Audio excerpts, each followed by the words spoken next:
Hey there, this is Dan. You're watching this LTC, and I am talking about how we actually play Warcry today. And by that, I mean what battle plans we use, what victory conditions we do, what we decide the game on the actual table is going to be about. What are our objectives to actually achieve?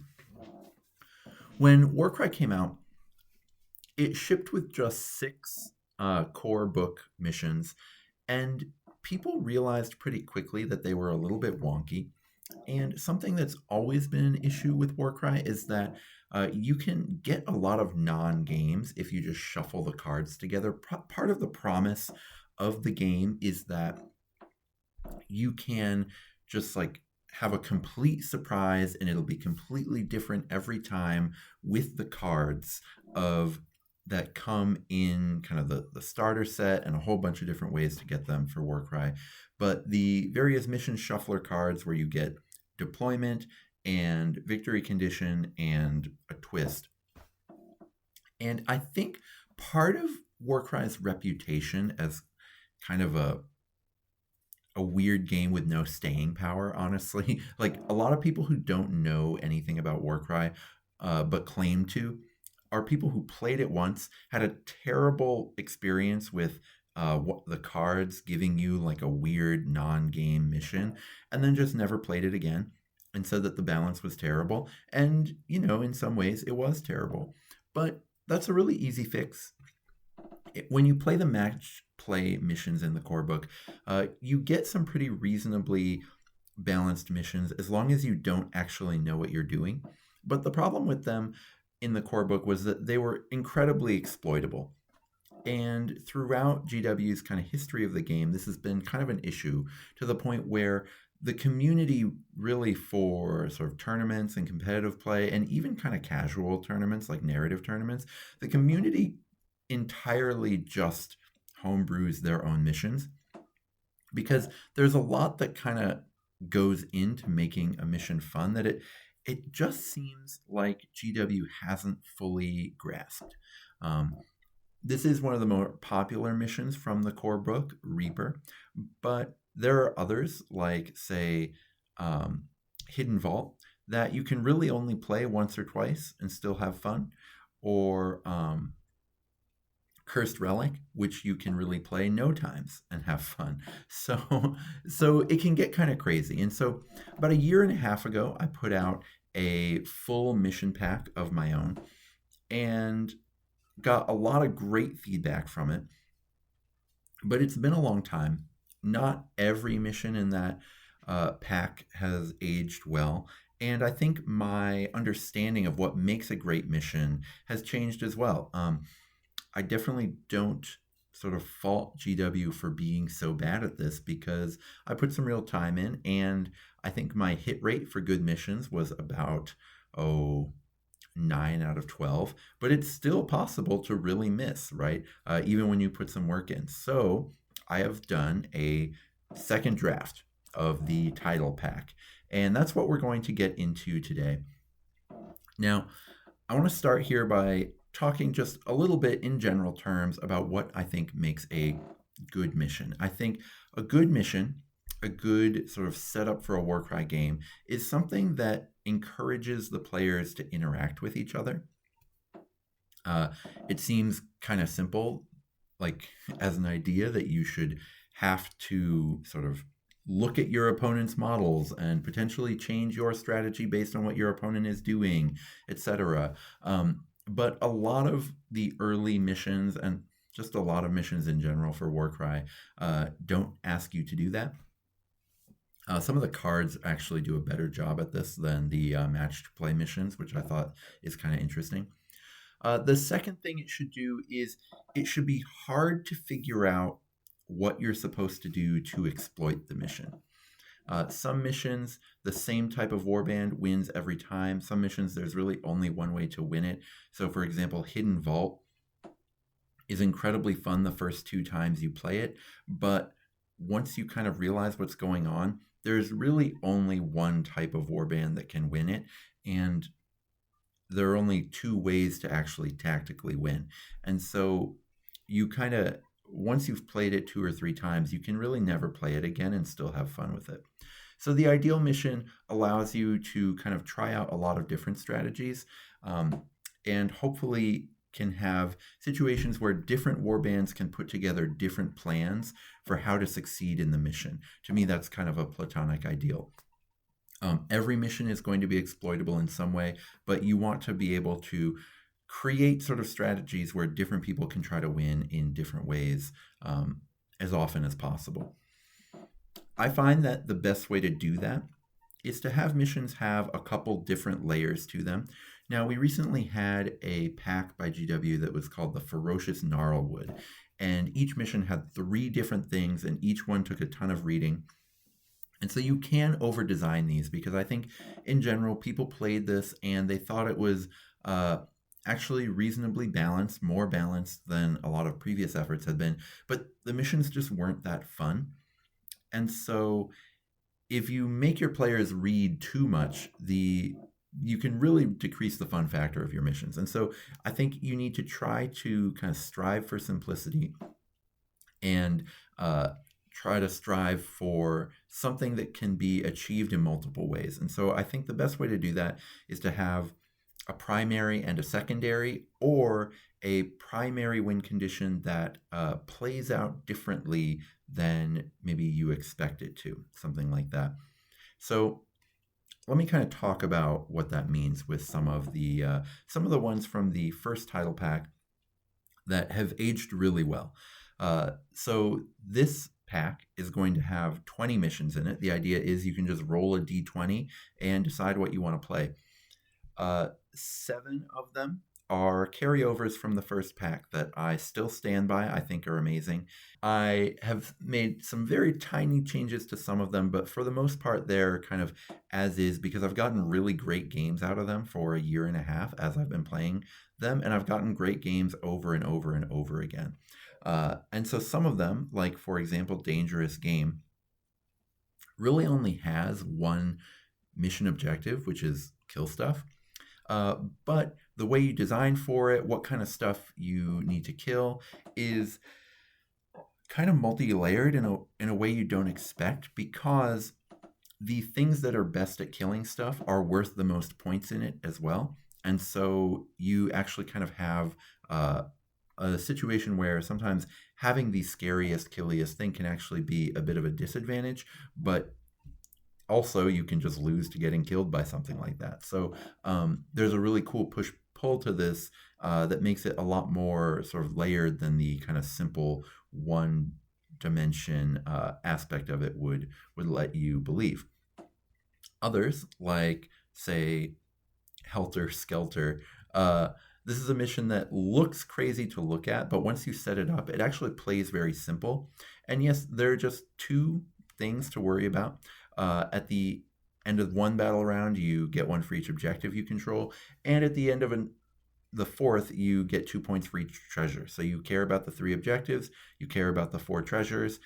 You can kind of win by focusing on either, although it's almost impossible to win if you don't at least give a token effort to each primary and secondary, and I think that kind of helps give it a little bit of extra oomph.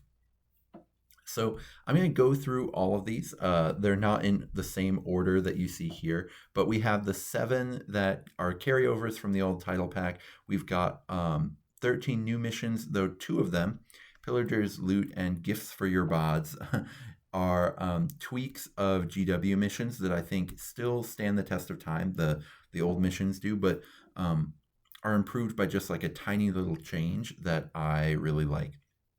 So let's start with Gifts for Your Bods. A long time ago, GW put out a mission called Gifts from the Gods. It was part of a pack that came out in a White Dwarf. That the pack was all about double counting for objectives and just flooding the board with as many fighters as you could.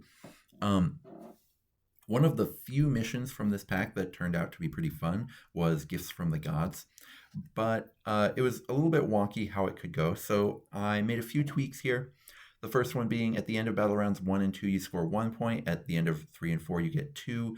I kind of like staggering the points a little bit towards late game in sort of purely objective missions, because it allows the more elite warband to kind of catch up. Now, that's something I'm less worried about nowadays. Now that they've sort of nerfed most of the really good swarm warbands, the number of like massive horde warbands is way lower. So your need to worry on these missions about, being completely swamped on the board is a lot less than it used to be.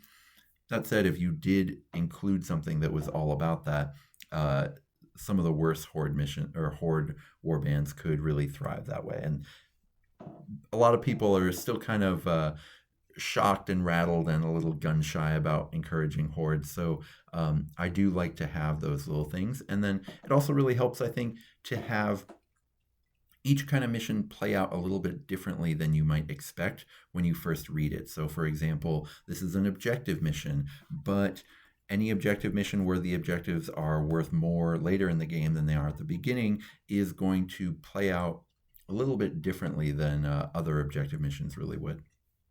The secondary here is a catch-up mechanic. So I don't have very many of these. I only have 3 in the pack.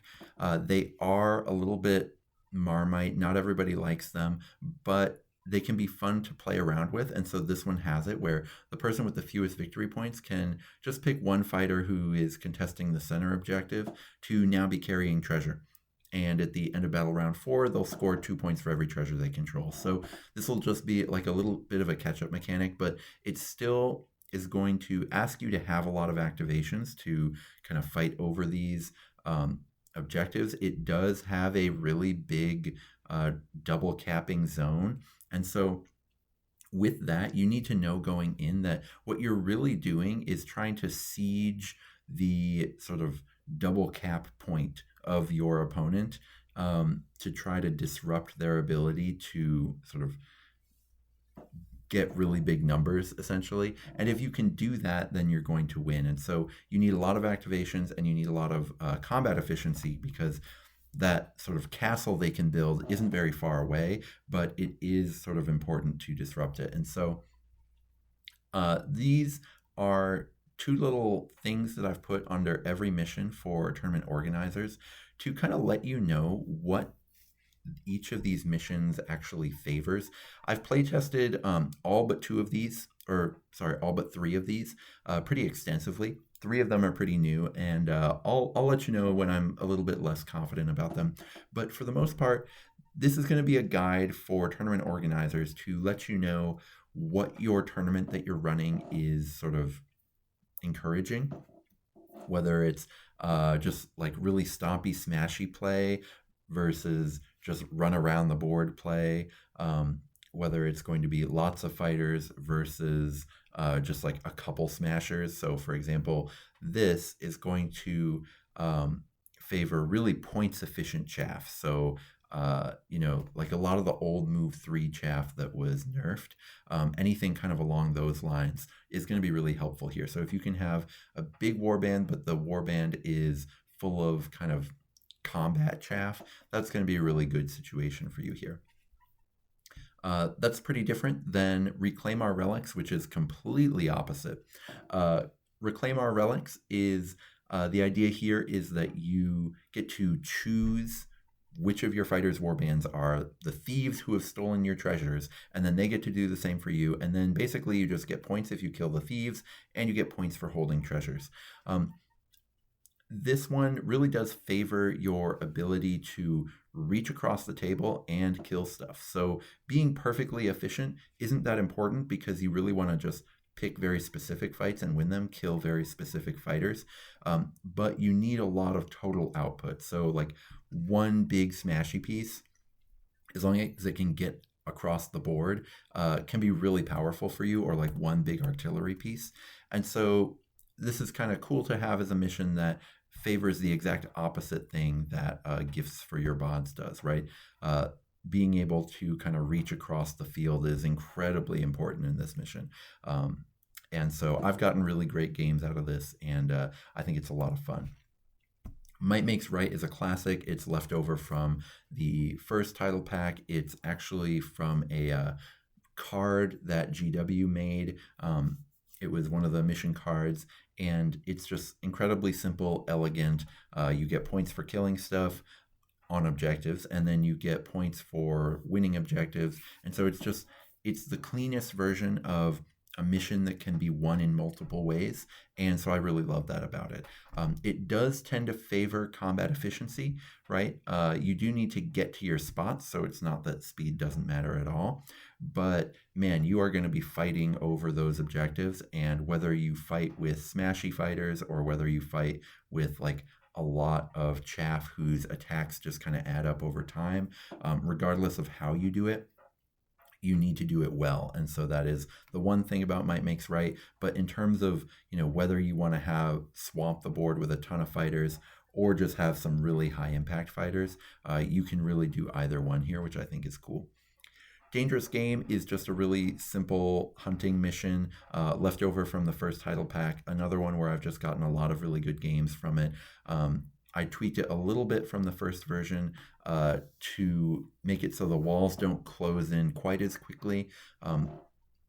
But this is one where you're going to want to reach out and hit people, and you're going to want to have a lot of output. This is actually somewhat similar to Reclaim Relics, but it just has a slightly different vibe to it, and I think that's worth having.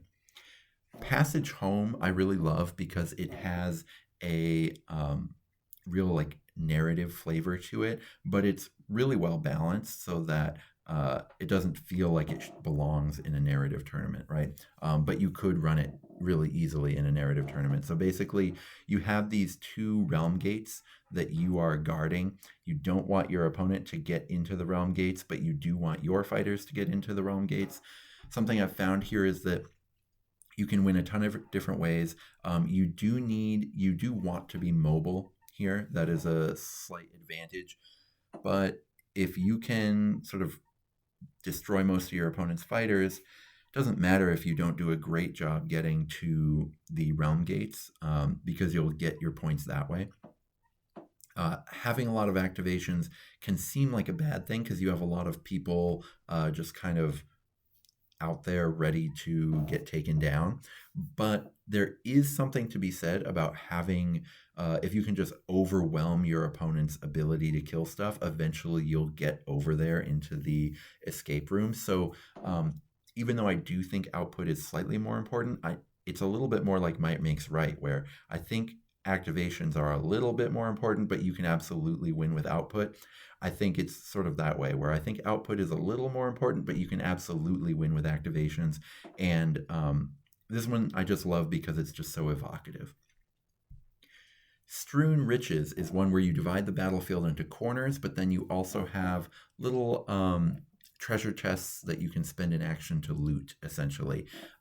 This one forces you to kind of cover the board well and kind of kick your opponent out of the quarters. This is something that GW has kind of experimented with in a lot of different sort of packs over the years, but I think adding the treasures to it has been a huge help here. I have a few different quarters missions because I think that they are a really nice kind of break from the idea of just hunter missions and treasure missions and objective missions. I think it's a nice little kind of side thing that can be a little bit different. And so this one, I've gotten really good games out of it. One tweak from the first title pack, because this is a carryover, is in the first one, I had these two primary and secondary objectives flipped. And it actually taught me a lot about design because people read the first one as a fighter within 1 inch of an objective can loot it, and then they get treasure. And they started trying to play to maximize their ability to do that. And they learned they ended up losing to people who played to maximize their ability to win the primary. So people feel really betrayed when the primary objective is less important than the secondary objective in the mission, which I find fascinating, but I don't think that that speaks ill of anyone. I think it's just like a common idea to have based on what those words mean, right? We speak in words mean things. So I realized I needed to flip those, but I do think that this mission works really well.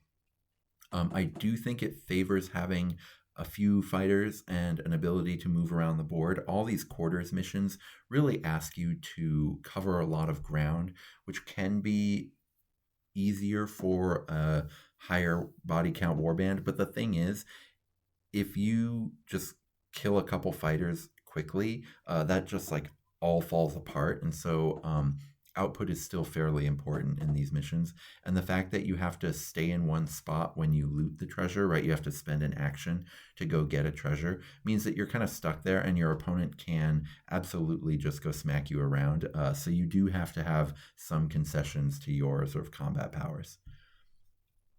Enfeebling Wave is one of the ones that I haven't play tested. I should let people know that right off the bat.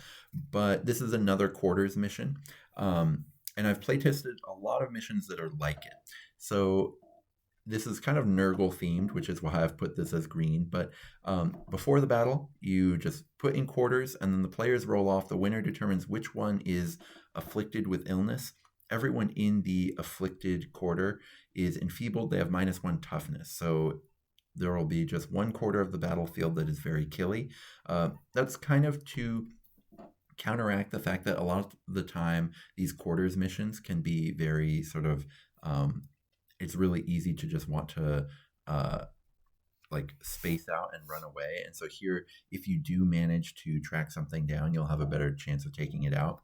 One problem with No Quarter, which was the most recent GW quarters mission, it is incredibly fun, but because it only has one layer to it, where you just score for capturing a quarter, it almost always ends in a draw because you can't really kick your enemy fighters out of the quarter. So a couple bits of technology to change that. One is a buddy Cody of mine realized that if you have the quarters, sort of the special quarter, and you have it rotate, that forces players to move around the battlefield, which all of a sudden becomes much more interactive, much more fun, and also much more dynamic over time, which is a really great time. And then you just kind of decide what you want people maximizing for while they play that sort of rotation game. So here it's like I have, instead of having to control a quarter by kicking your opponent out of it, which I find really difficult, just if you contest each quarter, you score a point there. So it forces you to kind of spread out to cover the board. But even as you spread out, you have to focus on one quarter. Then you get a point if you took down a fighter in a quarter, so that you can just so that you have to kind of chase points by fighting, which I think is really important. I also think for quarters things, one thing that you kind of wish you could do is like back up and then just shoot other quarters. And so this gives you just a small incentive to actually be chasing down your opponent in melee, because I think otherwise a gunline faction would have such a big advantage here. So that kind of closes that gap a little bit. Let's get to Heroes Graveyard. I did want to have one 6 objective mission here. This is a carryover from the first Tidal pack, and this is a 6 objective mission that I really like. It's somewhat similar to the 6 objective missions in what was called the Rumble pack. This is one of the first packs that GW made. It was sort of flawed because it really focused on hordes. And I think I still hear people online talk about how they don't want a horde pack when they're trying, like people will ask for ideas of what missions they should include in a pack, and the first thing they'll say is like, I'm sick of hordes winning. And it's really funny because after the meta watch, hordes aren't good anymore, but people are still sick of hordes winning and still want to build packs that that discourage hordes, which I think is kind of fun. I mean, right now, if you see a warband with 10 fighters, that feels like a horde, whereas it used to be, you know, that number was more like 12, right?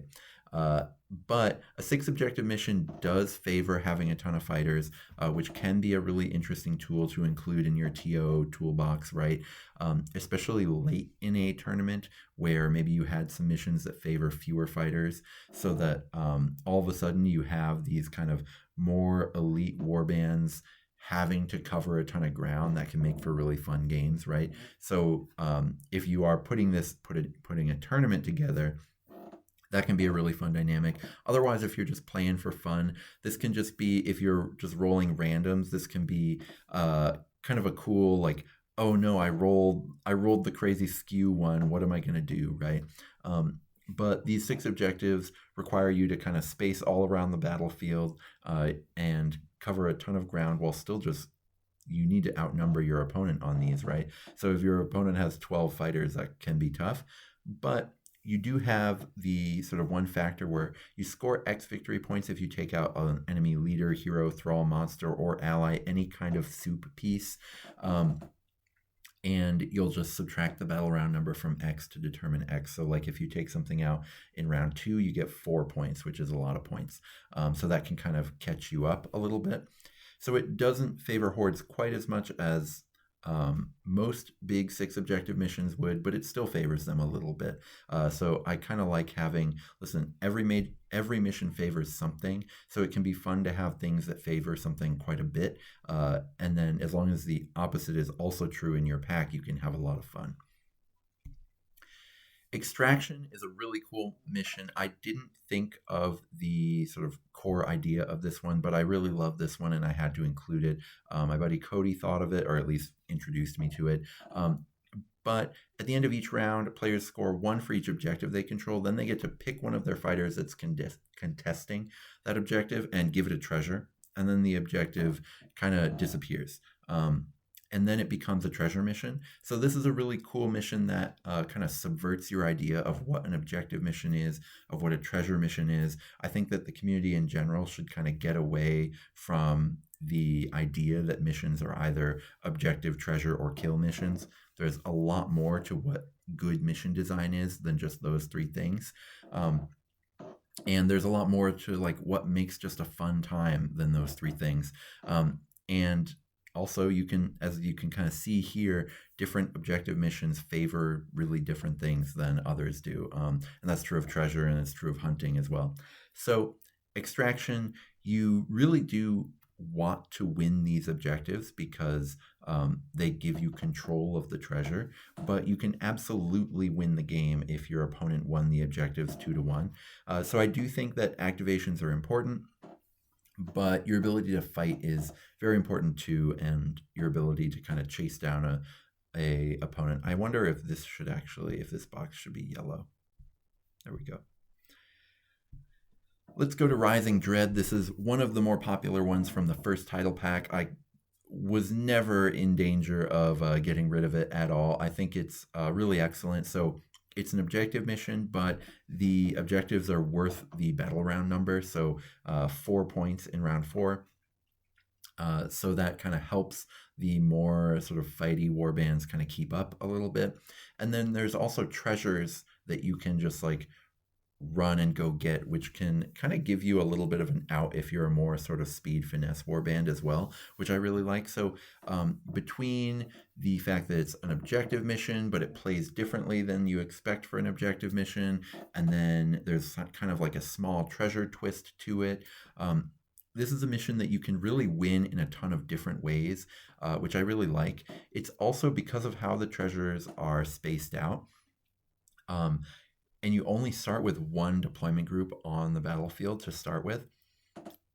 Getting your hammer to actually contribute in this mission is incredibly important.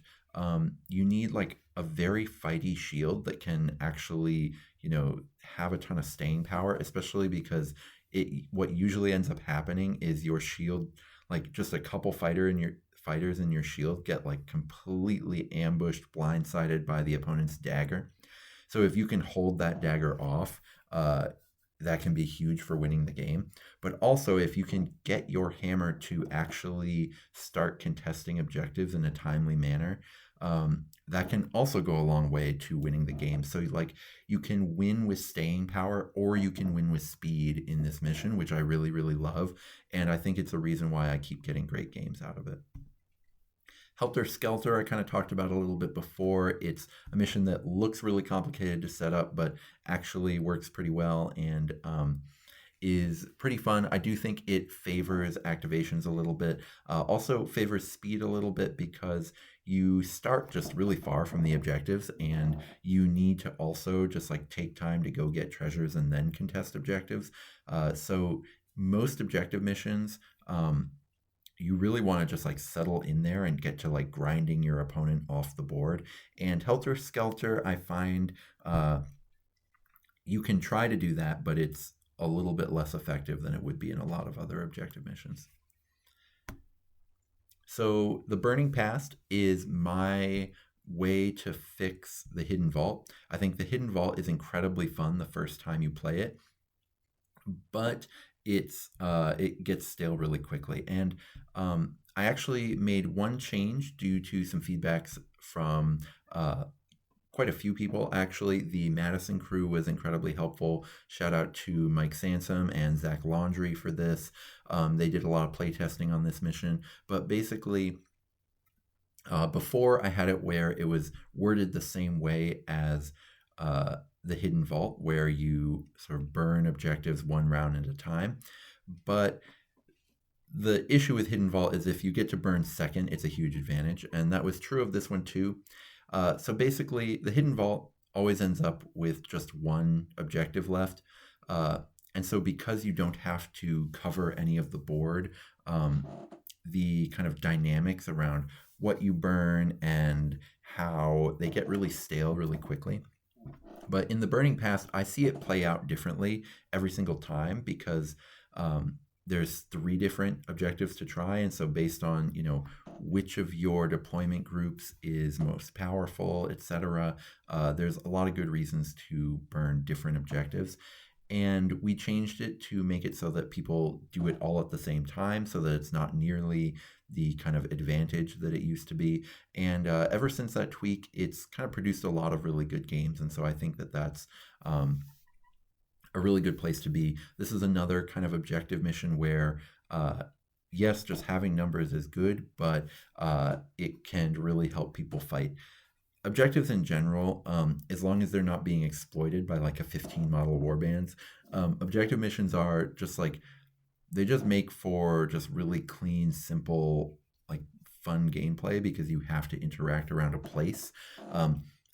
Kill missions can be sort of more engaging from like a narrative point of view, but they can be incredibly unfun to try to actually win because like a lot of the time the movement around them is very unfun. And so to me, the sort of the real holy grail of objective missions is making them hard to exploit, and the real holy grail of sort of killing and hunter missions is forcing people to actually like move in a way that's enjoyable and interactive, as opposed to moving in an incredibly uninteractive way. And so that's just kind of a bit of a window into my thought process there. Pillager's Loot is a classic. Tons of people have played it. It comes from Loot and Pillage from the Rumble Pack. I made a slight change to it to encourage people to make riskier plays. In Loot and Pillage, it's really, you often just ignore the actual treasures in order to just fight your opponent. It often just reads win 2 out of 3 fights and you win the game. Pillager's Loot offers kind of a new way to play it a little bit if you think that you can be cheeky and run off with an objective. Usually that ends up not like working out for you long term, but if you get 1 point for just like carrying it for a couple rounds, that can be really good, right? Like a lot of the time, if you cheekily run off with an objective in Loot and Pillage, your opponent will just like kill the rest of your fighters, take the other objective, and now you've gained nothing. It's just 1-to-1 there, and so you've lost a lot of value. Whereas in Pillager's Loot, you'll actually kind of have a couple points for that, and so actually taking risks is sort of more useful. The one thing about it is it's still like a very fighty mission. It still has a lot of what Loot and Pillage does, but people tend to like that. This is a mission, I know it says treasure. Most treasure missions are about like grab and run around, but because you have to spend an action on this one, this is really just like a punch-up mission, and it kind of always has been. And so I have kind of the bar here is all the way set to red because I think people need to know that's what Pillager's Loot kind of asks of you. Arcane Might. This is a mission that doesn't kind of fit in any, I guess you would call it a kill mission, but it's a little bit different. So basically, This is a mission that has been incredibly fun in my 3-player games, and it works pretty well in 2-player too. So um, it works, yeah, almost as well in 2-player as it works in 3-player, and is pretty balanced. So basically, you designate one of your fighters to be an arcane conduit, and then you designate one of your opponent's fighters to be an arcane conduit. The arcane conduits can sort of, this is basically anime, um, where the arcane conduits can just like spend actions just kind of powering up and scoring points. They're like drawing energy from the well of arcane energy. And then when you take one down, you score 3 points, but they can kind of spam points in the meantime, right? So there's a lot of really difficult strategy here around, do you want to have your cheap fighters be arcane might or arcane conduits because you don't mind just wasting their actions, just like getting getting tons of points, or do you want your expensive fighters to be arcane conduits because they're really hard to kill and they might last longer? Because if you have your cheap fighters, your big fighters can just, if you have your cheap fighters as conduits, your big fighters can just like go kill things. But if you have your expensive fighters as conduits, they might last. So it's a really interesting push and pull. This is also a mission that encourages you to run like mid-sized defensive fighters. So something like a Kasargi Night Guard is actually really good in this mission, even though that's an awful fighter that has never once been relevant in Warcry matched play. If you have Arcane Might in your pack, all of a sudden it might be kind of interesting to put that in your hammer, which I think is a really great place to be. Anytime a mission makes it so that to exploit the mission, you have to do something that is like unheard of in competitive play, that's a great place to be. And so that's something I really like about Arcane Might. Blood Moon. Blood Moon is a objective mission where I really, really like, I feel like I really nailed it with putting the deployments down and putting the kind of objective placements down. I know that's like a really nerdy thing to get into, but there's a really fun dynamic around sort of where you're supposed to go. You're kind of in a really difficult decision point as far as which objective to run to and what to think about what your opponent is going to do.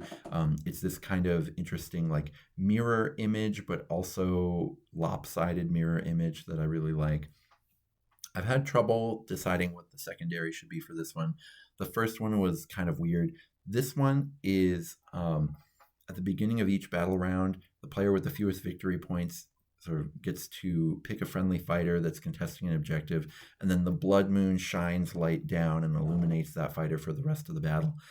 And so as the battle progresses, there's going to be more sort of blood mooned fighters who are illuminated, and whenever they take something down, you score a point. So this kind of lets you score with kills. It kind of gives the mission a bit of a kind of might makes right dynamic, which I'm hoping is really fun. So I've played this deployment, I've play tested this deployment and objective spread a bunch of times, and I think like geometrically it's really perfect, and so it's all just about finding the perfect secondary for it, and I'm pretty excited about this one. I think it's going to work really well, so I'm happy to include this one even though I haven't gotten to playtest this secondary specifically.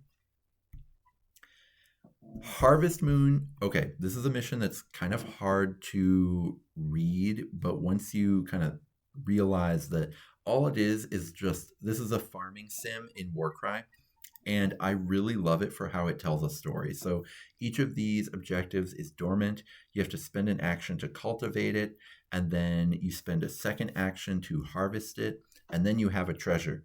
And you're fighting over these treasures, the things you've harvested from the ground, but you're also fighting over these sort of fertile fields, because once you've harvested them and you've kind of confirmed that they are sort of fertile little farmland, you get points for controlling that farmland, but you also get points for controlling the treasure. So basically this is Warcry's farming sim, and I really like it. I've had a ton of fun because you have to be really smart about how you use your activations, but at the end of the day, you are still fighting over treasures, and so output does matter.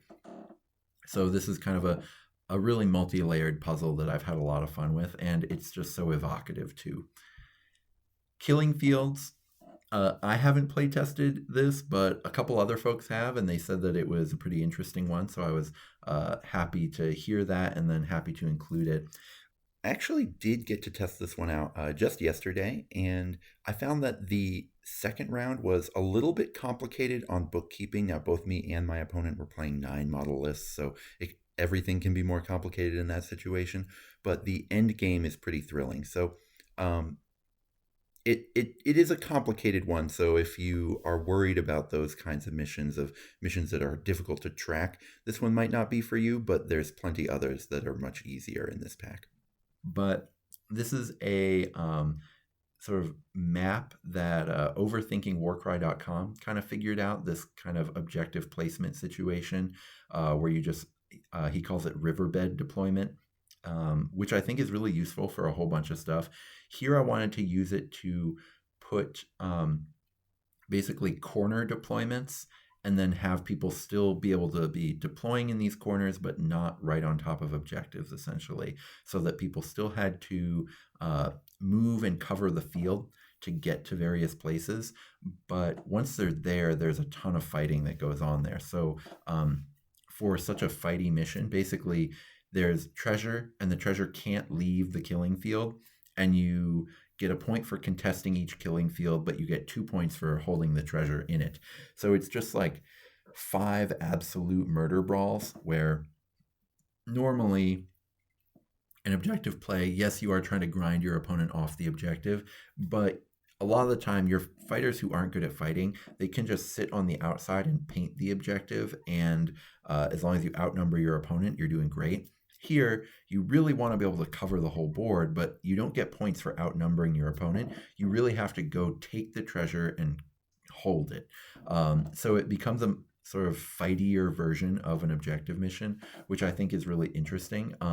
But, speed still kind of matters because you have to be able to get to some of the more far away killing fields.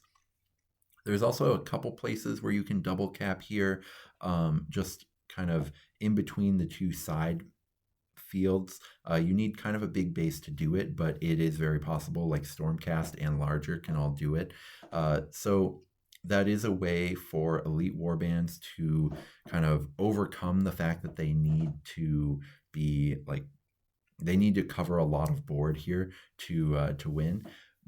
But if you do that, you can't really move. So if your opponent has the treasure and they move to one side of one of these circles, then all of a sudden you can't track them down and still be fighting, or still be double capping, right? So it's a thing where you can double contest, but if you do, you're kind of giving up the treasure, which I think is a really interesting place to be. I'm very excited for this one. I'm actually going to be running it in a tournament pretty soon. Waning Moon is, well, I considered turning it all the way red, but Waning Moon is basically my version of a center punch-up mission. There are a lot of missions, especially from the cards and from some of the core book matched play missions, that just everyone crowds into the center of the field and just kind of fights aimlessly. And so I wanted to make a mission like that where it was a little bit less aimless, but still like the ultimate center battle. And so basically there is a piece of moonlight. Yes, moons are very important in the Tidal pack because the moon is incredibly important to the tides.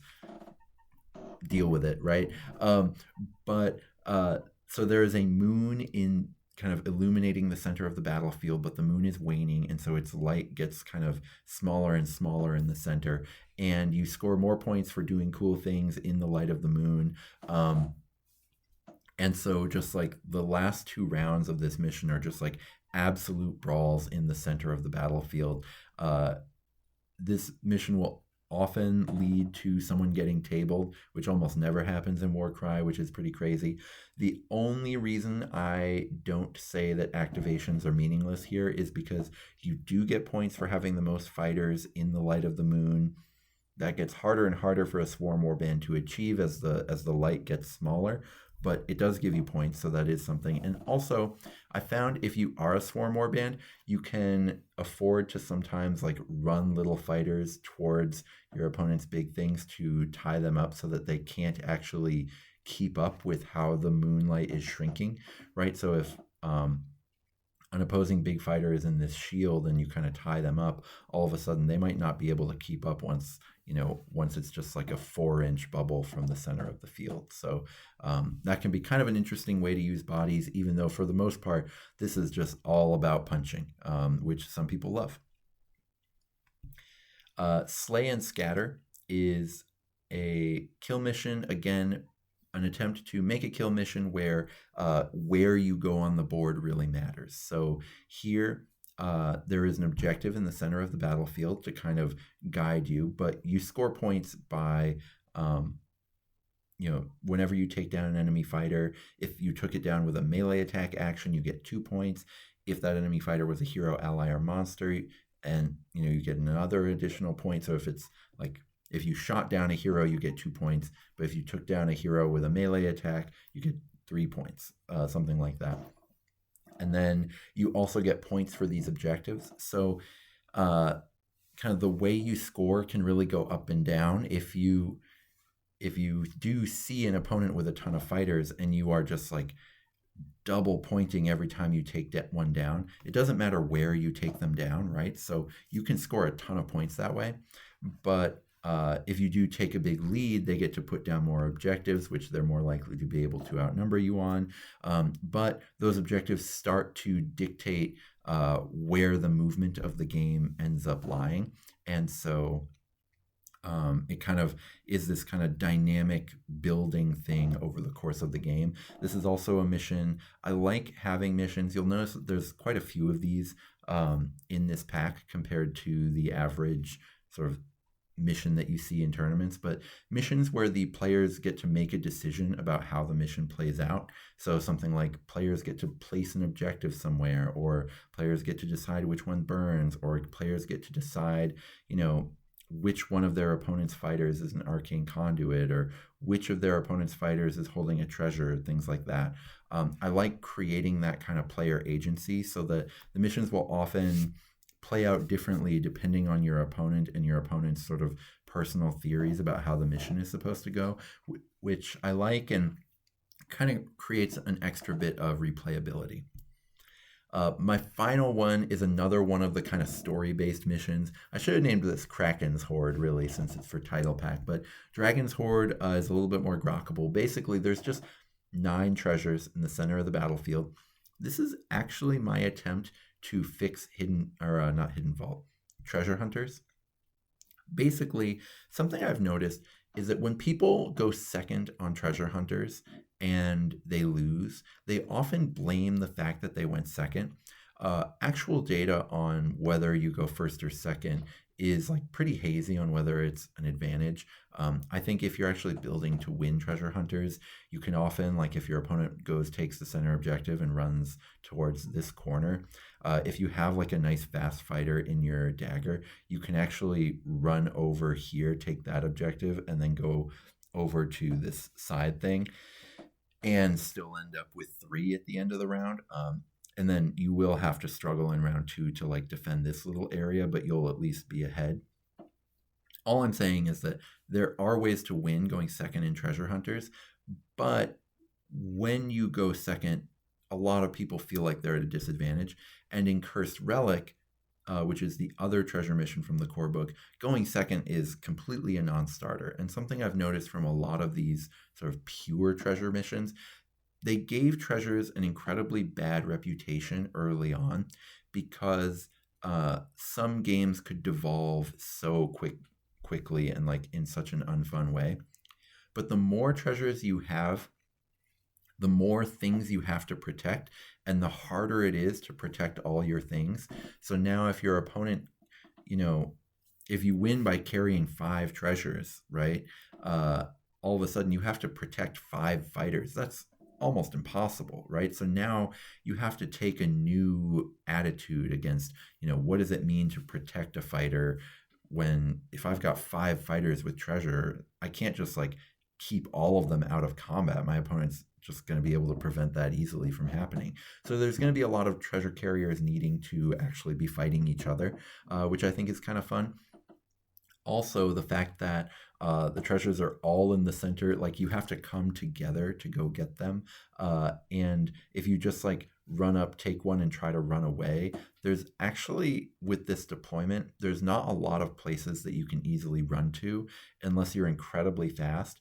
And if you only have one fast fighter, okay, sure, your opponent can easily, like, it's really easy to just decide you're going to ignore 2 of your opponent's treasure carriers that you can never keep up with and just take out the rest of them, which I think is an important element to keeping a sort of traditional treasure mission kind of fun and engaging, is not making it so it's like, oh, well, I can't catch that dog that ran over to the corner, so this mission's pointless, right? As long as you can afford to ignore 1 or 2 dogs that way, that can keep the mission fun.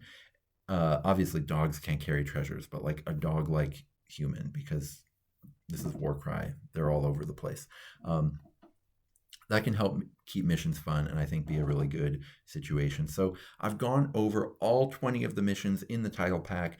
Hopefully you've kind of gotten a sense for how I think missions should be designed, what I think makes a fun mission, and also gotten a sense for what you can expect when you start rolling those d20s if you decide to play this pack. One tournament that I am going to be running, I am going to be running a tournament for my birthday coming up in September. I will have 4 of the missions from this pack, 1 of the old ones, 3 of the newer ones, and I'm really excited. This is going to be on the 14th. Anyone who is in the upper Midwest, I really hope you consider coming out.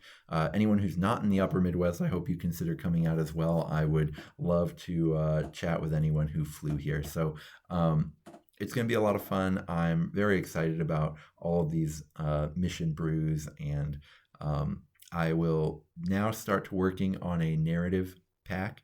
I've got a few that are kind of too wacky that I brewed, play tested, and they were too wacky to include in a matched play pack, but which are still really fun. For example, Sorceress Supremacy, getting the sort of endless spells involved in games has been really fun, but a little too crazy to include in a matched play pack. Frantic Search is a mission I really loved from my first title pack, but that just has a lot of RNG to it that can drive competitive players insane. And so, I think it's a much better fit for a narrative pack because it forces you to use terrain, which I think is a great place to be. So that'll be coming, I want to say soon, but who knows. But I will be making an all-narrative pack eventually. But for now, these are all my match play missions, and I hope people try them out and have a lot of fun with it. So when you're playing these missions, may all your rolls be crits.